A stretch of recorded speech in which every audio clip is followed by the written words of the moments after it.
فترة الغياب الجميلة دي بصور في البلكونة، فأي صوت كلب أي حاجة عادي، مشي الموضوع عادي. بقالنا فترة متغيبين كده عن اليوتيوب الصراحة، سنة متغيبين عن اليوتيوب من ساعة الثانوية العامة. والصراحة أنا زهقان جدا، كان نفسي إن أنا أصور، بس الكلية بقى عملت معانا حاجة عيب خالص. معلش اتأخرنا حبة، ولكن أحب أبشركم إن إحنا راجعين تاني لكل الناس اللي على اليوتيوب، وشكرا لكل اللي إحنا وصلنا له على اليوتيوب عامة. رغم إن إحنا بقالنا سنتين ما نزلناش فيديوهات، او سنه ما نزلناش فيديوهات، بس سنه ونص دول الواحد اتعلم بيهم حاجات كتير قوي، ان لما يرجع بقى هيبقى في حاجات احلى.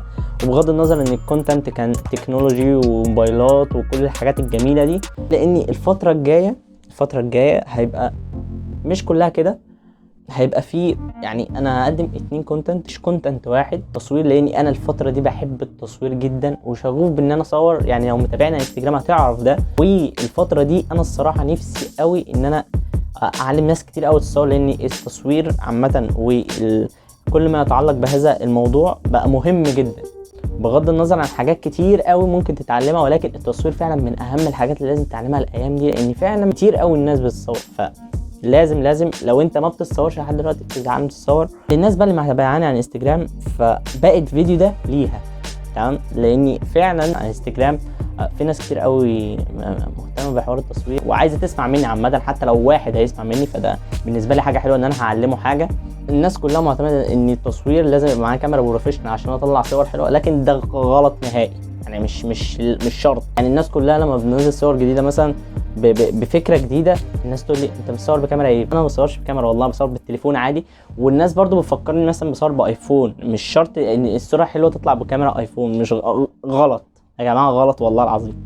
بس انا بصور بتليفون بقاله تقريبا 3 سنين، اونر 20 لايت، لو حد يعرفه هسيب لكم الصوره بتاعته. وفعلا التليفون بقاله فتره كبيره قوي نازل وعادي بصور بيه، ما بيقولش لا. ولكن فكره ان انت تصور او تعرف تصور ده بقى الفكره مش صعب، هي سهله جدا، ولكن عايزه وقت، عايزه واحد بيشغل دماغه. انا بحب اصور وانا رايق، يعني انا معظم تصويري بيبقى بالليل. يعني لما بصور مثلا ببقى بصور بالليل وابقى قاعد في اوضه لوحدي وبتاع، فمبقاش حاطط السيستم ان انا اصور حاجه، ولكن انا بلبس وبحط الكاميرا وبثبتها، وزي الفيديو ده بالظبط. انا مش مرتب لحاجه خالص، انا جت في دماغي كده الساعه 2 دلوقتي حالا عادي خالص ان انا اخش اصور في البلكونه وانا بشرب نسكافيه. وده مش اعلان نسكافيه خلي بالك، لانهم من فتره قالوا لي عايزين نعمل معاك اعلان وبتاع، ولكن انا رفضت. خلاص عرفوا انا رفضت. فدلوقتي لو عايزين يعملوا اعلان نسكافيه فانا ممكن اعمل لهم الاعلان ده وببلاش، عشان تعرفوا ان انا افتح كلام معاكم.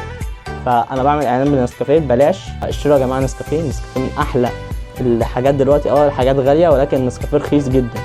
الكلاب طب بتهوهو فقشطه عادي. ففكره او كونسبت التصوير عامه انا شايفه مهم جدا ولازم تتعلمه. يعني مثلا انا لو معايا تليفون وقاعد في حته وما فيهاش حاجه، فانا ممكن اصور واطلع صور حلوه باي حاجه حرفيا حواليا. انا ممكن استخدم اي حاجه حواليا. يعني انا مثلا بستخدم مثلا بكره خيط ان انا اطلع دايره وشي جواها او فريم بالنسبه لوشي في الصوره، وده هتلاقيني عملته مثلا في صورتين 3 قبل كده ونزلتهم. فكره ان انا استخدم الحاجات اللي حواليا دي مهم. يعني مثلا اخر صوره انا كنت منزلها كانت ساعه الكريسماس، انا كان عندي البتاعه اللي هي بتاعه عيد الميلاد اللي بتفرقع، وبقى لها فتره قوي ما عملتهاش. اول راس السنه بالليل تمام كنت هصور ولبست وكل حاجه وجهزت كل حاجه ونمت، للاسف ما صورتش، ولان الكلام ده كان الساعه 4 الفجر. صحيت تاني يوم فضلت قاعد طول اليوم مستني ان انا اصور بالليل، وفعلا انا ما بزهقش. ففكره ان انا اصور اساسا دي حاجه حلوه. انا بعشق التصوير يا جماعه.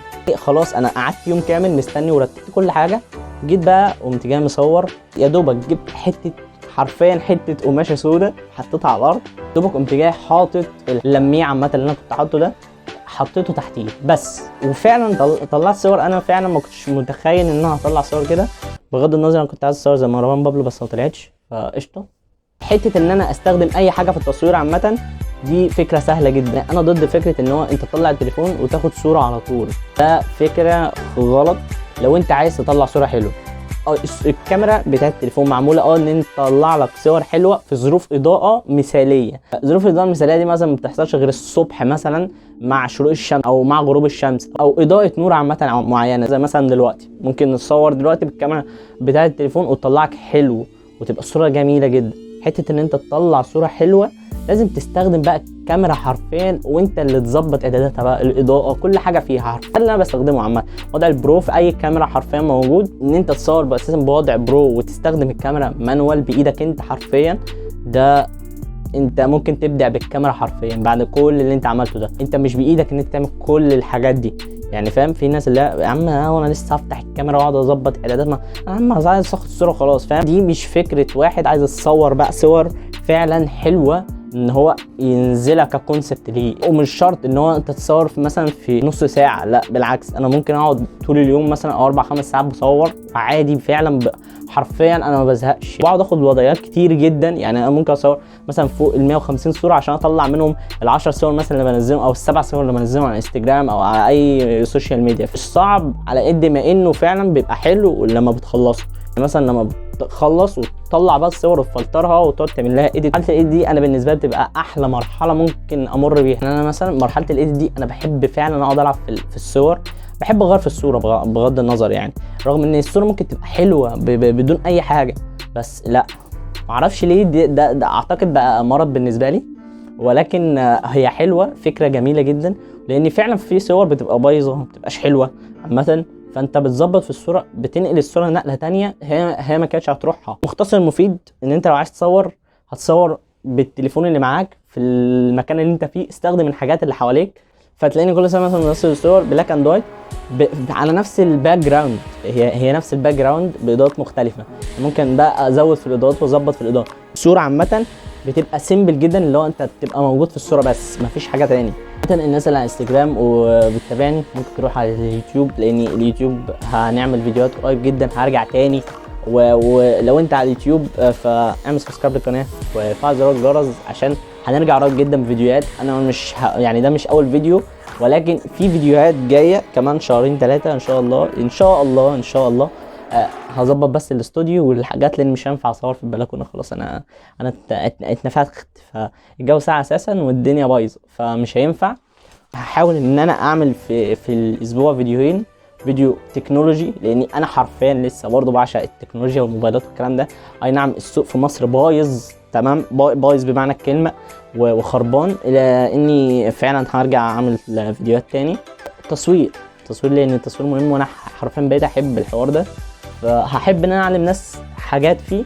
فتاكد ان انت تعمل سبسكرايب وقول لي عشان الحلقات الجايه ممكن تبقى في رمضان، ممكن انزل حلقات في رمضان ونعمل برنامج في رمضان كده نسميه عدد الكافيهات، ممكن نتكلم فيه سوا. قشطه انا تمام.